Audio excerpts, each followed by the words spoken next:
கோவை புளியகுளத்தில் ரூபாய் 10ற்கு பிரியாணி விற்பனை. கோவை புளியகுளம் விநாயகர் கோயில் அருகே நிம்மதி ஓட்டல் கிளை இன்று துவங்கப்பட்டது.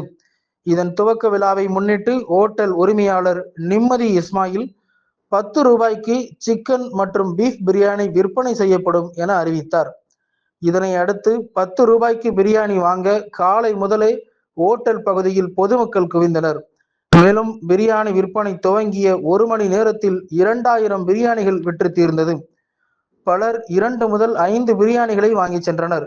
பொதுமக்கள் கூட்டம் அதிகமாக இருந்ததால் அங்கு போலீசார் பாதுகாப்பு பணியில் ஈடுபடுத்தப்பட்டனர்.